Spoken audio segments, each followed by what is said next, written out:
everyone. Salamat sa warm welcome nyo, Tita, Pastora Rhea. Siyempre, sa bahay naman, di naman Pastora yung tawag na. Pero Tita Rhea, thank you for your welcome and the introduction. Okay, para hindi lang ako stranger sa inyo, medyo magpapakilala pa rin ako ng konti. Dagdagan ko lang ng konti, okay? So, my name is Daniel, but you can call me Daniel for short, Dan for short, okay? I'm between 33 and 43 years old, so manghula na lang kayo kung saan doon. And this is a picture of my family, no? Yan, kung medyo. Ayan, kung nakikita niyo yung picture, yan po ang aking may bahay, and si Ana, and yung kanina nabanggit yung, we have one daughter na si Zoe who is 7 years old. So I'm blessed with my wife, yan, kung mapapansin nyo, di ba? Parang tatanungin nyo, bakit siya yung pinili ko, di ba? Parang, hirap na hirap nga siya sa akin eh. Talagang niligawan niya talaga ako. Pero kidding aside, I was blessed with, I'm blessed with a partner na I couldn't imagine our household na wala siya. Okay? And, ayan, si Zoe, yan, she's 7 years old. Okay? And ano pa ba? Yan, I'm not a pastor. Yun, kiniklear ko lang. Although, ano na ako ni Pastora Rhea. But I'm not a pastor. I do sell toys for a living. I sell action figures, yung mga laruan. So, yun, dahil nasa Green Hills kami, yun, nandun yung shop natin. And I want to share, last July, yan, kung makita nyo, yan. I sell yan, yung mga binibenta kong mga action figures. Last July, ma-share ko lang, I had a visit, no? 2 visit sa emergency room. And nakakatakot yung visit na yon. I thought it was gonna be my end. Pero thank God, hindi pa pala. So, every visit naman dun sa yung 2 visit na yon, emergency, nilalabas naman ako. Pero the reason why I was taken there is because yun, namamanhid yung part of the body ko. So 2 beses nangyari yun. Pero nilabas naman ako, so to cut the story short, it's a stroke na hindi natutuloy. Pero nung sa procedure with the hospital, ang nangyari is required pala yung MRI, no, kapag may mga stroke na cases. So nakita nila na, uy, sabi ng doktor ko, nung binasa, uy, nagka-stroke ka na. So ang galing, di ba? So hindi lang mapinpoint ng doktor kung kailan nangyari yung stroke na yon, pero by the grace of God, di ba? Ayun, andito tayo ngayon, malakas pa. Fast forward in the quarter of 2024, ayan. Pinag-graduate tayo ni God dun sa leadership class or leadership training dun sa church namin, which is sa Victory Green Hills. Yun. May award po ako dyan. My award is the best scrammer. Okay? Ako yung laging nagmamadali kapag submission ng mga assignments. Okay, ako yung laging late makapasa. But praise be to God, yun, dami ko rin pong natutunan in that class. And also, yun, I can still play the sports that I love. Yun yung pinaka-ano eh. Ayun, makikita nyo. And ako yung nandun sa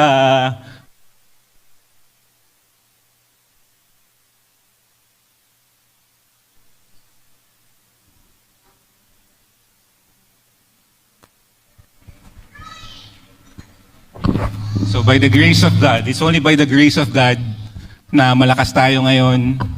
And yun, na-stroke man ako, I don't see you don't see any difference in me na limited. And I praise God na nagagawa ko pa rin yung mga yan. Nandito ako ngayon, preaching the word sa inyo, in front of you. Amen po ba? Let's give glory to God. Amen.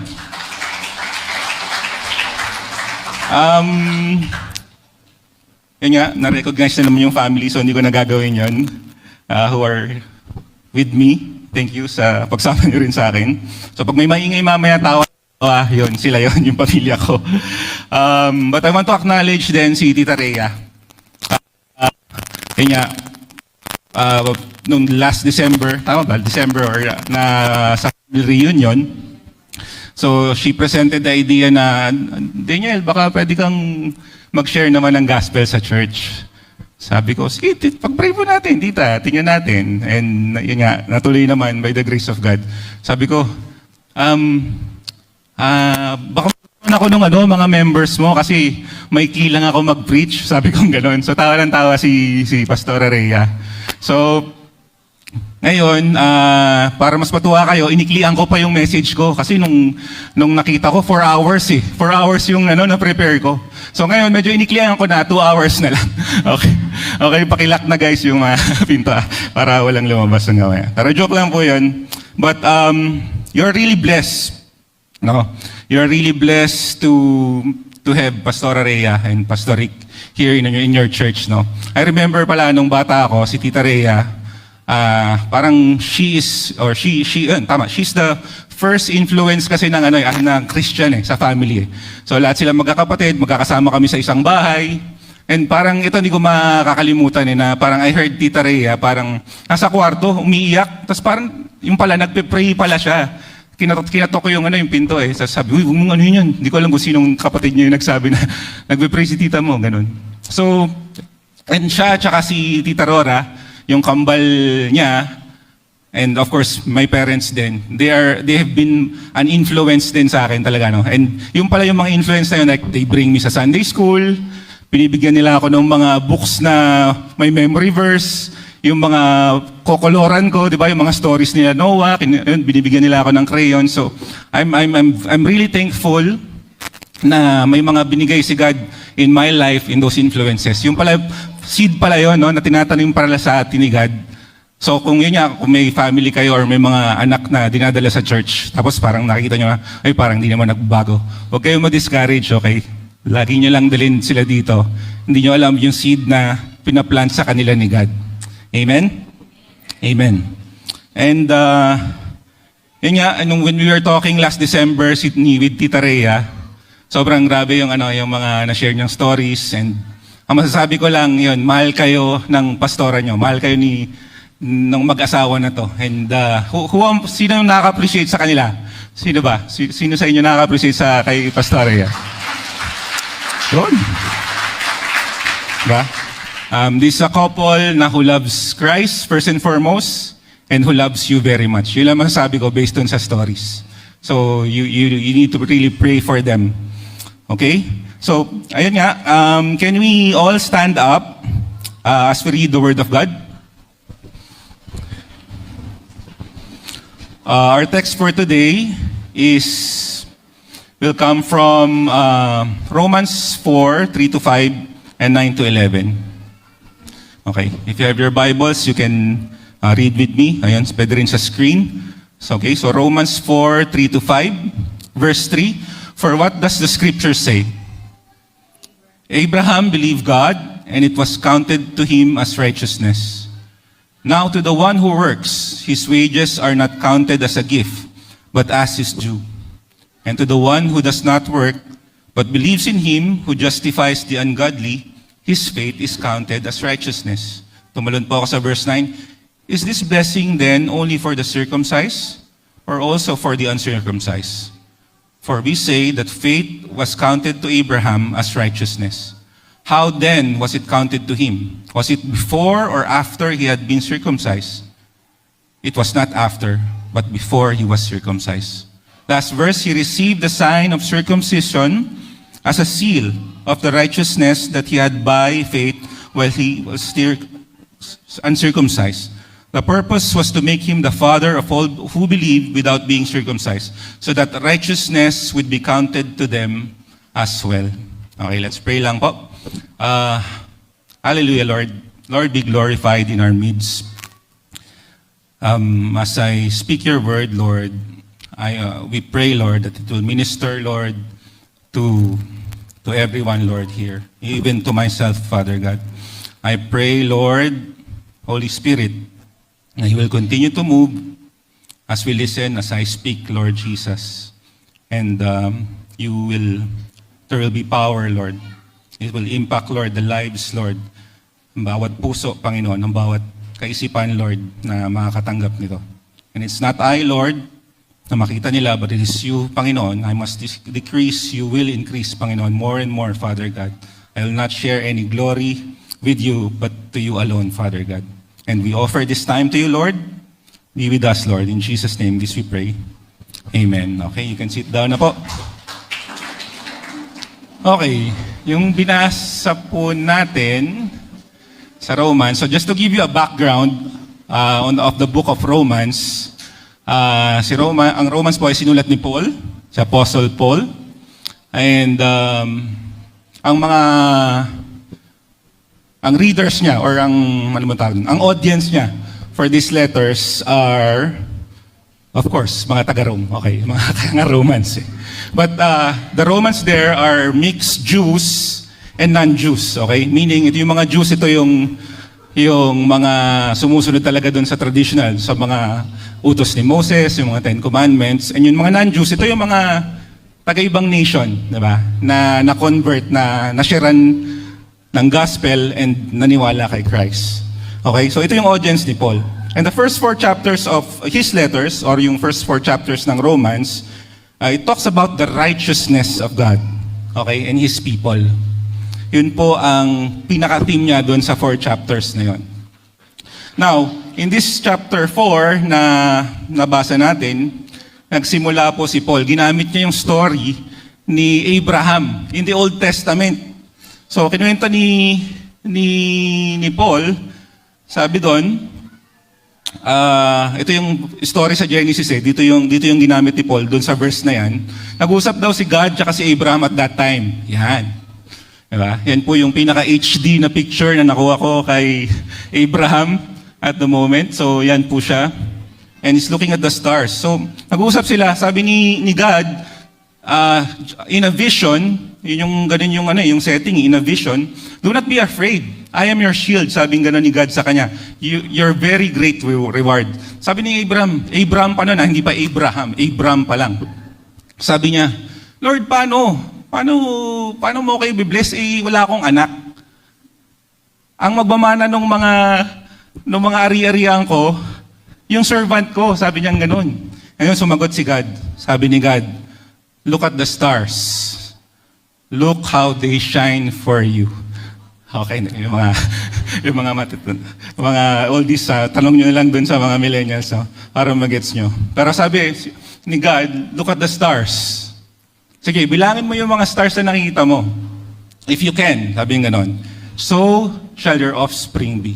So yun yung pinarami sa kanya ni God. And sabi dun sa sumunod na verse, and Abraham believed God, and it was counted to him as righteousness. Ang ganda, no? Don't raise your hand, may tatanong ako sa inyo, and answer it sincerely, sa mga puso nyo, or yun, sa sarili nyo lang. Yung sincere naman, kasi lolokoy nyo pa yung sarili nyo. Kayo na nga lang yun eh. Pero, don't raise your hand. Answer it honestly within yourselves. Answer this question. Are you righteous? Sige, bigyan ko kayo ng 1 hour and 30 minutes to think about it. Are you righteous? So this is a common exercise dun sa church namin, no? Minsan yung pastor nagpapataas ng kamay na sinasabi na, okay, are you righteous? Ako personally, if I will be transparent with you guys, kapag pinapagawa ito ng pastor dun sa church namin, hesitant ako lagi magtaas. Kasi either, yun nga, teka, may ginawa ba akong kasalanan ng mga nakarang araw? Teka. Or, baka, wala akong maisip, sabi ko, ay, wala akong ginawa, parang wala akong mali Feeling ko righteous naman ako. Pero nahiya ako magtaas ng kamay. Kasi, baka sabihin ng katabi ko, ang yabang naman ito, righteous. Wow, righteous, di ba? Ganun. So, napansin niyo yung statement ko, my standard of righteousness is all about me. Ako, at kung ano yung ginawa ko for God. Pero hindi pala ganon. Sige. Sabi doon sa verse 4, now to the one who works, his wages are not counted as gift, but as his due. And the one who does not work, but believes in him, who justifies the ungodly, his faith is counted as righteousness. Nag-work po ako sa call center before. I think that was 10 years ago. Sino ba ng sample? Thank you for calling. My name is Dan. How can I help you? Naniwala na kayo. Pwede ko naman ginaya lang yan. Pero, ganon. May mas feel kaming ganon. So, when I was working in the call center, ang pinaka-paborito po naming araw is yung mga national US holidays. Alam niyo kung bakit?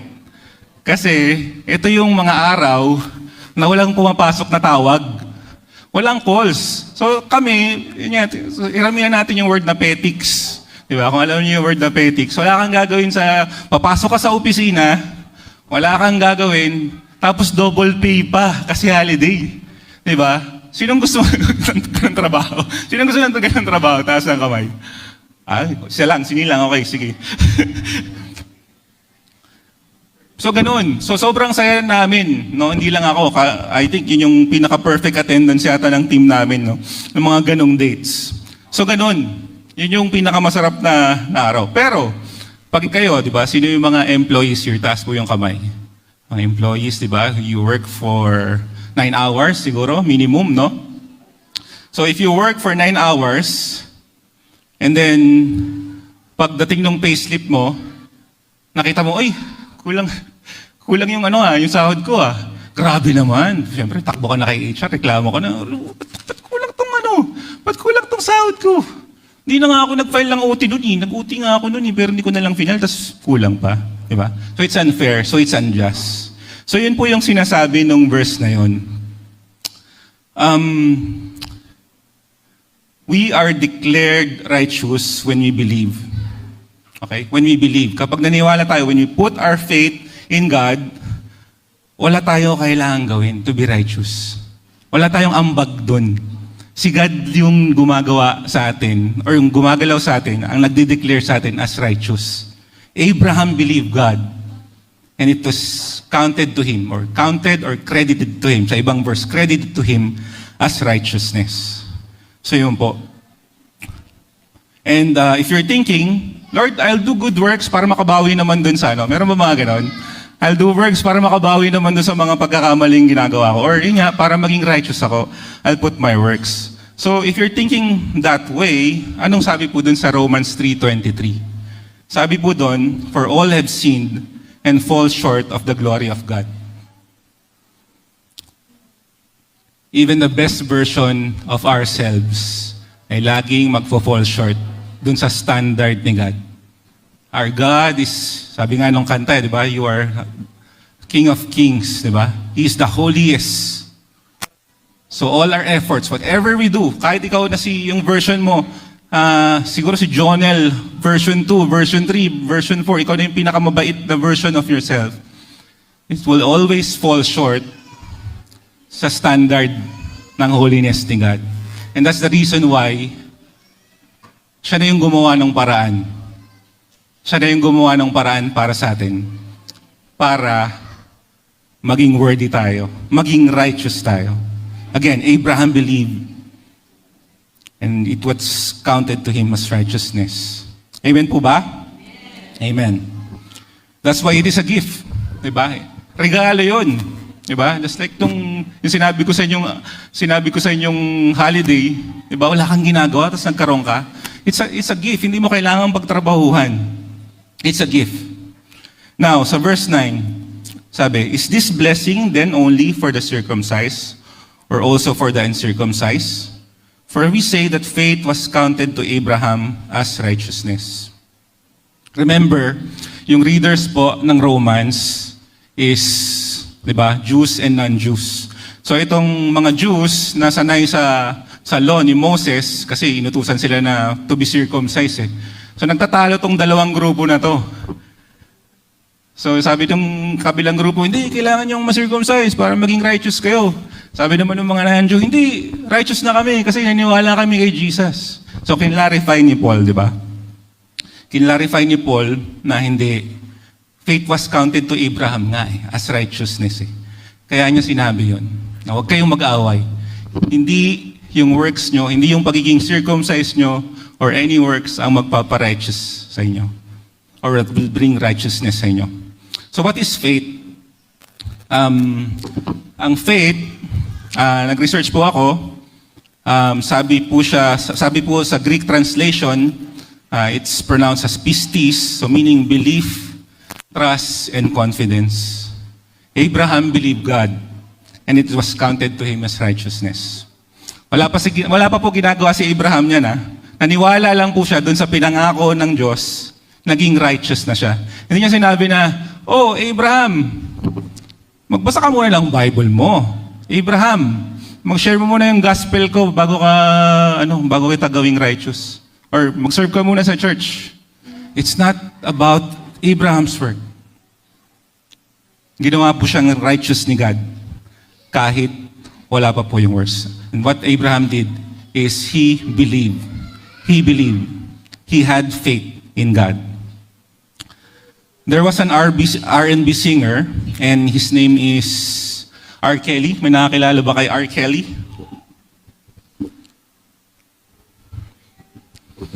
Ito po sa picture, si R. Kelly. Sino nakakilala kay R. Kelly? Yan. She's an R&B singer. No, tama. She's an R&B artist. Famous for the songs I Believe I Can Fly, no? Tsaka yung Ignition. So, yan, medyo napag-aalataan yung edad ko, no?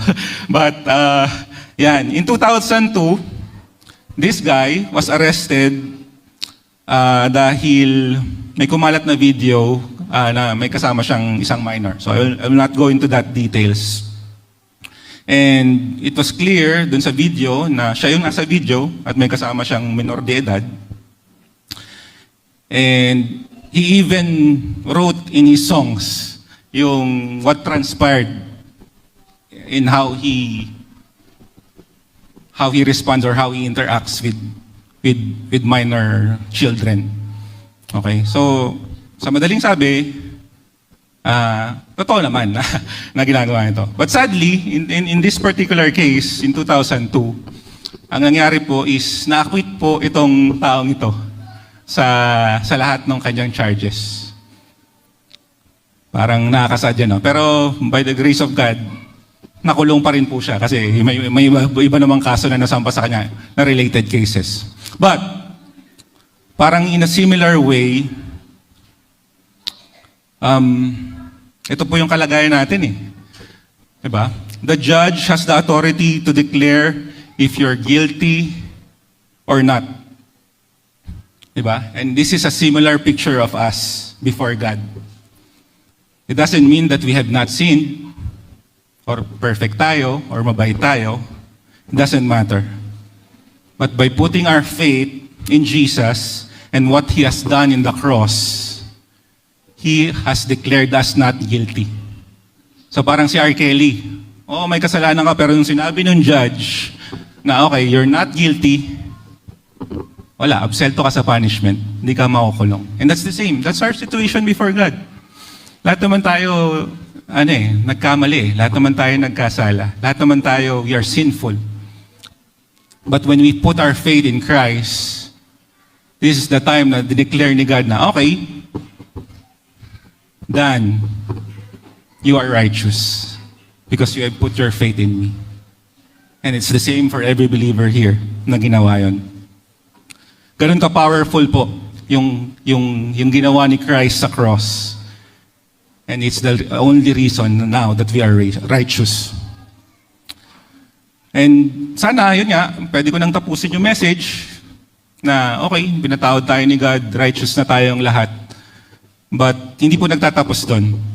Sabi sa verse 11, He received the sign of circumcision as the seal of righteousness that he had by faith while he was still uncircumcised. Let's focus on the word seal, okay? The word seal means, again, sa Greek translation, ang pronunciation nito is sphragus.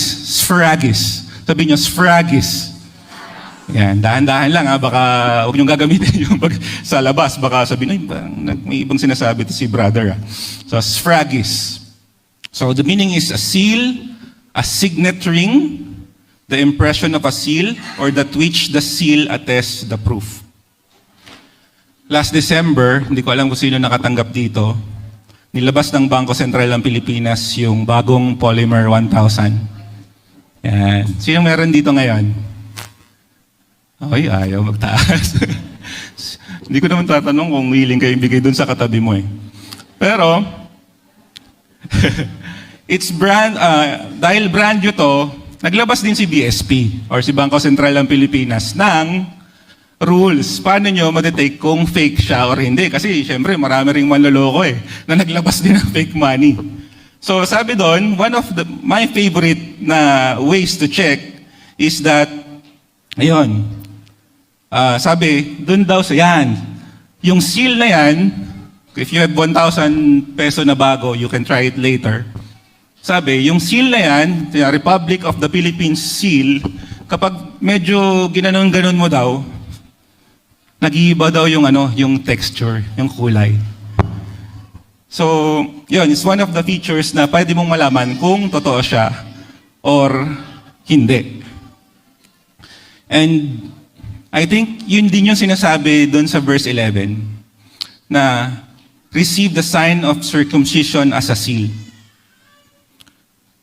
The seal and how it behaves when you move is one of the proof that your money is real. In the same way, yung act of circumcision na sinasabi dito sa verse 11 of a righteous one or of a righteous person in the time of Abraham and the Israelites back then, the Lord wanted to do something in the external. The Lord wanted to have a proof na okay, hindi ko lang sila ginastify, hindi lang sila malinis na because kahit wala silang ginagawa, dineclare ko sila na justify, but I want to do something to these people para malaman na sila ay akin. There's a seal, parang katulad ng pera. There's a seal na dapat makita sa kanila na ginawa ni Christ or na ginagawa ni God sa kanilang buhay para malaman that, yun, kay God tayo. Amen po ba? And dito po pumapasok yung sanctification. In Christ, we are not only justified, hindi lang tayo pinawalang sala ni God, but we are also being sanctified. So ito po yung if you are a Christian, ito po yung parang faith journey natin. So yung glorification, hindi naman natin masyado pag-usapan because it's in the future. Sino bang gustong mapunta na kay Lord ngayon? Wala pa naman, no? So, but that's our future. It's okay. It's okay na panghawakan natin yung to hope for. Diba? Dun dapat yung ending natin lahat. Amen po ba? Amen. But the justification is, that's the part where you receive Christ, tinanggap mo si Christ, and for what He did in the past, He died in the cross for our sins, cleansing our sins. And it's a fact. It's a truth. Now, when you receive Christ, you are already justified with Him. Positional. You are in the right standing with Christ. Ibig sabihin, pwede ka nang humarap kay Christ when you put your faith in Him. Now, the sanctification part, ito na yung present. Ito yung tayo ngayon. This is what is happening right now. And it's a process. Siguro yung iba, yes, praise the Lord, if binago ka ni God ng mabilisan. But for some, unti-unti po tayong binabago. And it's also progressive. Ibig sabihin, there's progress. It doesn't mean that you will not fail anymore. It doesn't mean that you will not sin anymore. But when you sin, you can go back to God. Kasi justified ka na eh. You can go back to God and you're not back to zero. Hindi na, Lord, simula na naman ako, kailangan ko na namang i-earn. I-earn yung righteousness mo. No. It's a progress. We are having progress in our walk with Christ. Amen po ba? And sometimes, as believers, we stop here lang dito sa justification process. Na, Lord, okay na eh. Na-receive na kita eh. Lord, I'm a Christian na eh. But we don't want to be part in the sanctification process. And sometimes I see myself also in here, kahit matagal na akong Christian. Sometimes I don't want the sanctification part. Kasi masakit. Kasi may mga gusto ako. May mga desires ako na Lord, ang hirap tanggalin eh. But that's part of our journey. Yun yung gustong gawin sa atin ni Christ, is to sanctify us. Bakit? Kasi mahal niya tayo eh. ayaw niya na for us to remain dun sa old life natin. Kasi nga, sin leads to death eh. So He wants to sanctify us. He wants to transform our lives. He wants to change us because we are His. Amen po ba? And as followers of Christ, my prayer is that we'll not accept Him only as a Savior, but also His Lordship in our lives. Yung hindi lang, Lord, save mo ako, gusto ko lang mapunta ng langit. No, that's not my prayer. My prayer for you is that we'll also accept the Lordship. Siya yung nag-call ng shot. Siya yung Lord. Diba? Pag may Lord, He's the boss. Lord, kung anong sabihin mo, gagawin ko. Kung ano yung will mo, kung ano yung you need me to surrender, I will surrender. And I hope that will not remain as Christ will not just remain as a Savior, because He also wants to sanctify us. And I will, as I end this, I will leave you with this verse as our application. Sabi, but seek first the kingdom of God and His righteousness, and all these things will be added to you. Madalas itong verse na to is about blessing, di ba? Okay, seek mo na. But I think this is a simple truth. Now, when we seek God and His kingdom meaning is where God reigns. Siya yung nag-aari. Where He is King. And His righteousness. Ito yung pinag-uusapan natin, the righteousness of God. And I believe I will not give you steps na, okay, do this para maging righteous. I believe it starts here, in seeking Christ. In seeking Christ daily. Now the question is, how often do you seek God? Do we seek God only if may kailangan tayo? Or nandun na tayo sa pinaka-down na moment natin and na, Lord, di ko na kaya, tsaka tayo tatawag. I hope that's not the case. Or do you seek Him in a way like, Lord, I want to talk to you. Lord, today I want to hear from your word. Ano ba sasabihin mo? Ano gusto mo sabihin sa akin ngayong araw na to? I want to feel your presence, Lord, today. In your word, Lord, today. And I hope it starts here. It starts here in this verse. And the more we genuinely seek God every day, and I think it's the more time we spend with Him, the more time we spend in His Word. And don't be insecure, Kasi baka mamaya, okay, there's a certain standard na, okay, dapat 10 chapters a day, dapat 4 chapters a day, dapat kailangan kong gawin to. That's good. But if your 4 chapters you did it as a checklist, walang feeding, walang sinabi sa'yo ni Lord, then I would settle for 5 verses na kinausap talaga ako ni God.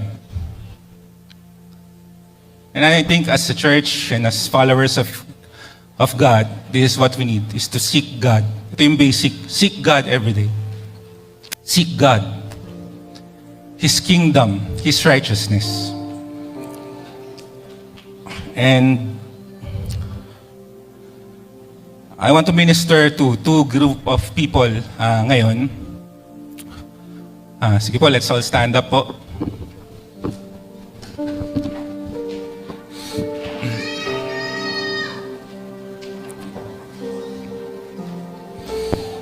I want to minister to the first group of people. And the first group of people are, kung ikaw yung, maybe you're a long-time Christian, and meron ka pa ring dala-dala, no? You still have something that you know that God is not honored when you do it.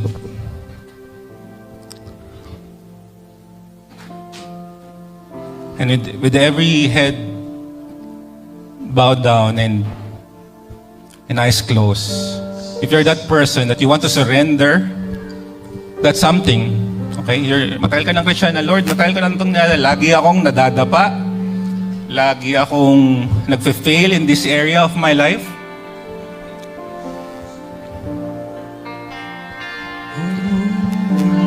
I want to surrender it to you, Lord. And I'm gonna pray for you. If you're that person, quickly raise your hand lang para I can see. If you want me to pray for you.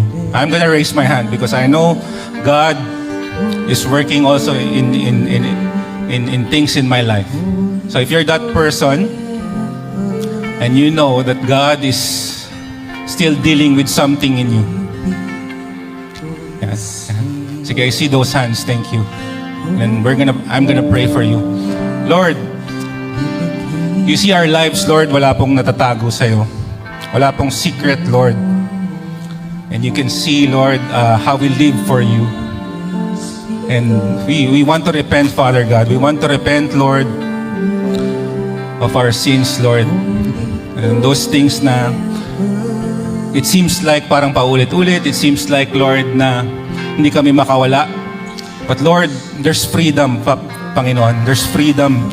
Pinalaya mo kami. Sabi mo sa iyong word, Lord, na hindi na kami kayang gawing, or the sin has no dominion over us, Lord Jesus, because of what you did in the cross.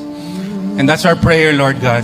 We want to receive this freedom from you, Lord. Palayain mo kami from any bondage. In Jesus' name. Palayain mo kami in any bondage, anything, Lord, that still haunts us.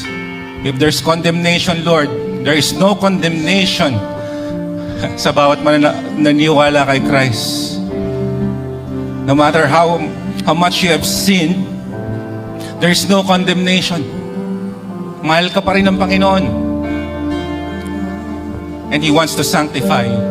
And Lord, we offer our lives again, Panginoon, sa iyo. These hands, Lord, every part of our body, our minds, Father God, we offer this to you. And we want you to be glorified in it, Lord. Lord, lead us every day in how we can live for you. That yung seal na sinasabi mo, Lord, will be seen in us. That we will be really set apart, Lord Jesus. Makikita sa amin na ang kaibahan, Lord, ng isang taong nilagay ang pananampalataya sa iyo. Lord, I pray that you will minister to those people who raise their hands. Thank you, Lord Jesus. The second group of people na gusto ko pong ipag-pray is if you are that person. We talk about kanina about yung pagpapawalang sala ni God without doing any works. And if you're that person na Kuya Dan, hindi ko pa na-experience yon. I have never really put my faith or my trust in Jesus. Never ko pang ginawa yun. Yes, maybe you've been attending this church for the longest time, pero hindi mo pa talaga binigay yung buhay mo kay God. Hindi mo pa binibigay yung buong buhay mo, yung lordship ni Jesus, hindi mo pa tinatanggap. If you're that person, yan, can you please raise your hand? If you want to receive Christ as your Savior, if you want to receive Christ and receive forgiveness of sins, if you want to start that relationship with God, this is the time to do it. And if you're that person, please follow my prayer. Father God, patawarin mo ako sa aking mga kasalanan. I believe, Lord, of what you did in the cross. Na namatay ka for my sins. And you have saved me. But I don't only believe, Lord, the power of you saving me. I also believe the power of your sanctification. I also believe in the power that you can change me. And I want to live my life for you starting today. So Lord Jesus, accept me. Accept me in your kingdom. Accept me in your family. I put my faith, my trust, and my confidence in you. In Jesus' name, as we pray. Amen and amen.